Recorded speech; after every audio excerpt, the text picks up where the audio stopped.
Hello friends, स्वागत है आपका मेरे YouTube channel the fact flow पर। बद्रीनाथ मंदिर का नाम तो आप सभी ने सुना ही होगा। बद्रीनाथ मंदिर को हिंदू धर्म में पवित्र 4 धामों में से एक माना जाता है। ये मंदिर उत्तराखंड के चमोली जिला में अलकनंदा नदी के तट पर स्थित है। बद्रीनाथ मंदिर जगत के पालनहार भगवान विष्णु को समर्पित है। सनातन धर्म में पूजा पाठ करने के दौरान शंख बजाने का खास महत्व है। कोई भी शुभ काम शुरू करने से पहले शंख जरूर बजाया जाता है, लेकिन ये एक ऐसा मंदिर है जहां शंख बजाया ही नहीं जाता है। धार्मिक ग्रंथों के अनुसार जिस तरह से धन की देवी मां लक्ष्मी की उत्पत्ति हुई थी, वैसे ही शंख भी सागर से उत्पन्न हुआ है, इसलिए शंख को मां लक्ष्मी का भाई कहा जाता है। वैसे आपकी जानकारी के लिए बता दूं कि समुद्र मंथन से निकले 14 रत्नों में शंख की गिनती होती है। शंख को इसलिए भी शुभ माना गया है क्योंकि माता लक्ष्मी और भगवान विष्णु दोनों ही अपने हाथों में इसे धारण करते हैं। कहते हैं कि भगवान विष्णु को भी शंख की ध्वनि बेहद पसंद है। हालांकि इसके बावजूद भगवान विष्णु को समर्पित बद्रीनाथ धाम में शंख नहीं बजाया जाता है। तो चलिए जानते हैं कि आखिर ऐसी क्या वजह है जो उत्तराखंड के बद्रीनाथ धाम में शंखनाद वर्जित है। बद्रीनाथ मंदिर की स्थापना गुरु शंकराचार्य ने 9वीं शताब्दी में की थी।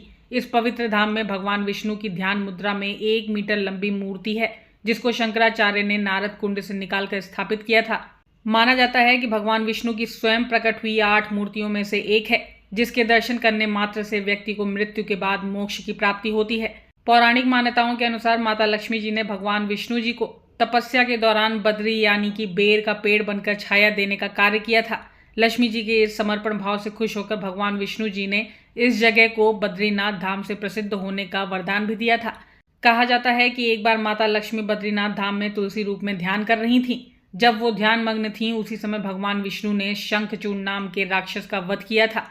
हिंदू धर्म में जीत पर शंखनाद किया जाता है, लेकिन विष्णु जी लक्ष्मी जी के ध्यान में विघ्न नहीं डालना चाहते थे, इसलिए उन्होंने शंख नहीं बजाया। आज भी इसी बात को ध्यान में रखते हुए बद्रीनाथ धाम में शंख नहीं बजाया जाता है। एक और पौराणिक कथा के अनुसार अगस्त्य मुनि केदारनाथ में राक्षसों का वध कर रहे थे। तभी वहां से 2 राक्षस अतापी और वतापी भाग गए। राक्षस अतापी ने मंदाकिनी नदी में शरण लेकर अपनी जान बचा ली। वहीं राक्षस वतापी बद्रीनाथ धाम में रखे शंख के अंदर छुप गया। कहते हैं कि अगर शंख बजाया जाएगा तो वतापी राक्षस बाहर निकल जाएगा, इसलिए आज भी बद्रीनाथ में शंख नहीं बजाया जाता है। वहीं बद्रीनाथ में शंख ना बजाने के पीछे वैज्ञानिक कारण भी दिए गए हैं। बद्रीनाथ धाम में बर्फबारी के समय पूरा बद्री क्षेत्र बर्फ की सफेद चादर से ढक जाता है। वैज्ञानिकों के मुताबिक अगर यहाँ शंख बजता है तो उसकी ध्वनि पहाड़ों से टकराकर प्रतिध्वनि पैदा करती हैं और इस कारण बर्फ में दरार पड़ने या फिर बर्फीले तूफान आने की आशंका बन सकती है। ऐसे में पहाड़ी इलाकों में लैंडस्लाइड भी हो सकता है।